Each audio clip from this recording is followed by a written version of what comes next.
کی پسند ہے اور اس پر حضور نے انعام بھی عطا فرمایا ہے۔ اب رب کی پسند اور مصطفیٰ کا انعام ہوئے اور پھر کوئی کہے کہ میلاد چھوڑ دو، اس کو کائنات کی ساری باتیں چھوڑ سکتے ہیں لیکن نبی کا میلاد منانا ہم نہ چھوڑیں گے۔ دم میں ہے جب تک دم ذکر مصطفیٰ کا سنانا ہم نہ چھوڑیں گے۔ تو ابابی ذکر اگر رب کی پسند اور مصطفیٰ کا انعام ہو تو پھر آپ میلاد کبھی چھوڑ سکتے نہیں۔ ابابی ذکر یہ باتیں میں نے آپ کو بتا دی تاکہ بات سمجھ میں آ جائے، یہ باتیں کوئی فقط ایسی نہیں ہے۔ حدیث مبارکہ سن لیں، حضرت قبلہ اس حدیث مبارکہ کو امام طبرانی نے نقل فرمایا اور حضرت امام بہقی نے بھی نقل فرمایا اور امام مسلم رحمۃ اللہ تعالیٰ علیہ نے مسلم شریف میں نقل فرمایا۔ بعض لوگ ہمیں کہتے ہیں جی بخاری مسلم سے لکھو، پھر دیکھو مسلم شریف سے آ گیا اور شعب الرحمان سے بھی آ گیا اور بہقی شریف میں بھی آ گیا۔ اب ابھی ذکر یہ جو بات میں عرض کر رہا ہوں یہ اتنی کتابوں میں ہے کہ نبی علیہ السلام ایک مرتبہ اپنے حجرہ میں تشریف فرما تھے۔ نبی علیہ السلام کی مشہور بات ہے، علماء جانتے ہیں اس بات کو۔ اب ابھی نبی علیہ السلام حجرہ میں تشریف فرماتے کہ اچانک نبی علیہ السلام باہر مسجد میں تشریف لائے۔ نبی علیہ السلام باہر مفہوم عرض کر رہا ہوں، نبی علیہ السلام حضرت جب باہر تشریف لائے تو صحابہ کرام جمع ہوئے تھے۔ صحابہ کرام کا ایک جلسہ تھا، صحابہ کرام جمع تھے۔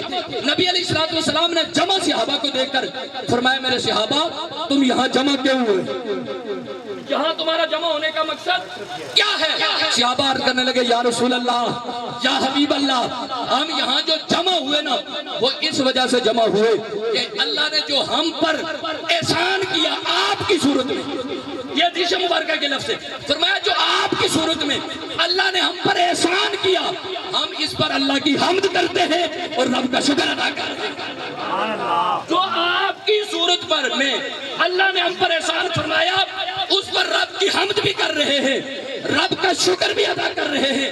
جب نبی علیہ السلام کے صحابہ نے عرض کی نا تو نبی پاک صلی اللہ علیہ وسلم نے فرمایا میرے صحابہ مختصر بات عرض کر رہا ہوں سمجھا کے آگے چلو، بہت ساری باتیں اس ضمن میں آتی ہیں لیکن آگے چلو۔ نبی علیہ السلام نے فرمایا میرے صحابہ جس مقصد کا آپ کہہ رہے ہو کہ آپ کی صورت میں جو ہم پر احسان ہوا اس کا شکر ادا کرنے کے لیے بیٹھے ہوئے، کیا تم اس پر قسم دے کر کہہ سکتے ہو، حلف دے سکتے ہو؟ قبلہ قاری صاحب میں یہ نہیں کہتا کہ یہ بات کہی نہیں ہے لیکن جہاں تک میری سرچ ہے اور میں علماء مجھے یقین ہے کہ تائید حاصل ہوگی ان کی، جہاں تک میری سرچ ہے، جہاں تک میں حدیث کا طالب علم، میں جہاں تک حدیث کو جانتا ہوں کسی بھی جگہ نبی علیہ السلام نے کسی کام پر ایسے کام پر جو کر رہے ہیں نبی علیہ السلام نے حلف نہیں لیا، صرف اس کام پر حلف لیا کیونکہ میرا غیب جاننے والا نبی یہ جانتا ہے قیامت کے قریب لوگ آئیں گے، ان کی مسجدیں ہوں گی، قرآن پڑھنے والے ہوں گے، نماز پڑھنے والے ہوں گے، قرآن حدیث کی بولی لگائیں گے لیکن اپنے نبی کے میلاد کو شرک کہیں گے تاکہ صحابہ کے لوگ صحابہ تو کریں گے لیکن میلاد نہیں کریں گے۔ اب میں جو کہتا ہوں میں نوکر صحابہ دا اس کو سمجھنا چاہیے کہ صحابہ جو کام کر رہے ہیں پھر نبی اس پر حلف بھی لے رہے ہیں۔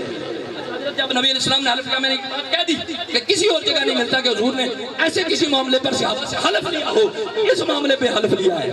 اب اس کا جب حلف لیا نبی علیہ السلام نے صحابہ سے پوچھا، صحابہ کہنے لگے یا رسول اللہ اللہ کی قسم ہم اسی لیے بیٹھے ہیں کہ جو آپ کی صورت میں اللہ نے ہم پر احسان کیا ہم اس وجہ سے رب کا حمد بھی کر رہے ہیں، رب کا شکر بھی ادا کر رہے ہیں۔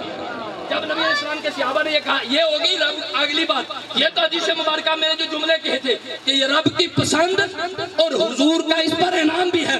جب صحابہ نے کہا یا رسول اللہ یا حبیب اللہ ہم قسم اٹھا کے کہتے ہیں، ہم حلف دیتے ہیں کہ ہم اسی لیے بیٹھے تھے، ہمارا بیٹھنے کا کوئی اور مقصد نہیں تھا، تو نبی پاک صلی اللہ علیہ وسلم نے یہ نہیں فرمایا تم وقت ضائع کرتے ہو، تم نے جہاد نہیں کیا، غریبوں کی مدد نہیں کی، یہ کام نبی علیہ السلام نے فرمایا نہیں میرے صحابہ سنو، کیونکہ میرا نبی جانتا ہے کچھ لوگ علی کا نام لے کر صحابہ پر بدگمانی کریں گے۔ نبی علیہ السلام نے فرمایا میرے صحابہ میں نے یہ جو تم سے پوچھا نا کہ تم حلف اٹھاؤ مجھے کوئی تم پر شک نہیں تھا یا ایسا نہیں تھا کہ میں تم پر یقین نہیں تھا بلکہ میں نے یہ بات تم سے اس لیے پوچھی، یہ حلف میں نے تم سے اس لیے لیا کہ میرے صحابہ میں حجرے میں تشریف فرما تھا، میں حجرے میں بیٹھا تھا، اتانی جبریل، میں حجرے میں بیٹھا تھا جبریل میرے پاس آیا۔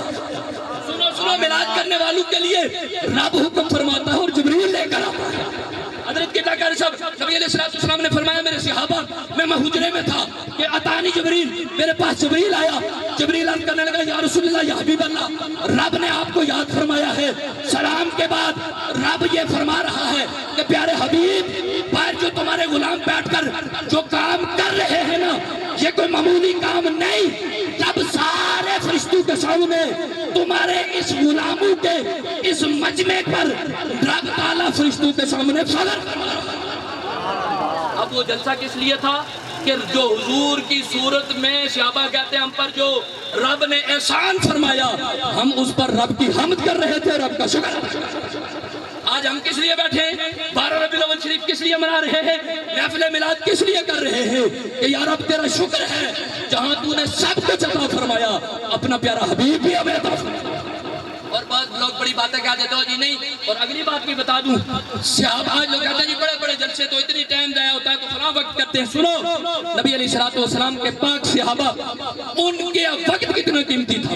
حالانکہ نبی علیہ السلام نے جو بات سمجھانا رکھا ہوتا ہے کہ بات آپ کو سمجھ آ جائے کہ محفل میلاد کرنا کتنا ضروری ہے۔ میلاد کا موسم آتا ہے، کئی بندے کہتے ہو جی یہ جتنا پیسہ ادھر لگاتے ہو کسی غریب کی شادی کر دو۔ یہ بھائی 14 اگست میں بھی یہ بات کرتا، بھائی اپنے جشن بناتے وہ بھی یہ بات کرتا، تو جناب والا دستار کے جلسے کرنے میں بھی کسی غریب کی شادی کرا دیتا، لیکن تجھے صرف میلاد پہ یہ اعتراض نظر آیا۔ نبی علیہ السلام کے صحابہ کتنے مصروف تھے اور اس زمانے میں ضرورت کتنی تھی۔ کبھی صحابہ جنگ میں ہوتے، کبھی بدر میں، کبھی احد میں، کبھی خندق میں۔ صحابہ کا ہر وقت تبلیغ اسلام اور دین کی سربلندی کے لیے گزرتا۔ صحابہ علیہ السلام کا وقت اتنا قیمتی تھا، اتنا قیمتی تھا۔ حدیث مبارکہ آپ کے سامنے پیش کروں، نبی علیہ السلام نے فرمایا تمہاری ساری عمر کی نیکیاں، تمہاری ساری عمر کی نیکیاں ایک طرف اور میرے صحابی کا سونا اس سے بھی بہتر ہے۔ تمہارا سونا اور میرے صحابی نبی کے صحابہ کا نظر فرمایا تمہارا سونا اور لوگوں کی ساری زندگی کی نیکیاں، عبادتیں، صدقے، خیرات ایک طرف، لیکن نبی علیہ السلام کے صحابہ کا سونا ان کے سارے اعمال سے بہتر ہے۔ اور یہ بھی فرمایا کہ تمہاری ساری سونا چاندی، فرمایا احد پہاڑ کے جتنا کوئی سونا چاندی خرچ کر لے، اور میرے صحابی ایک پیمانے کے بارے میں فرمایا اگر جو دے دے وہ تمہارے احد پہاڑ اتنا بڑا پہاڑ ہے، فرمایا اتنا بھی کوئی خرچ کرے گا، میرے صحابہ ایک مد جو خرچ کرے اللہ کو وہ تمہارے احد پہاڑ سے زیادہ پیارا ہے اور رب کے حضور زیادہ۔ میں عرض کر دوں اہل سنت و جماعت، میں ایک بات عرض کر دوں آپ سے، یہ کوئی فرضی باتیں نہیں کرتا، اللہ نے اس مسلک کو، اس مذہب کو اللہ نے یہ شان عطا فرمائی ہے، اللہ نے ساری خوبیاں میں جمع فرمائی۔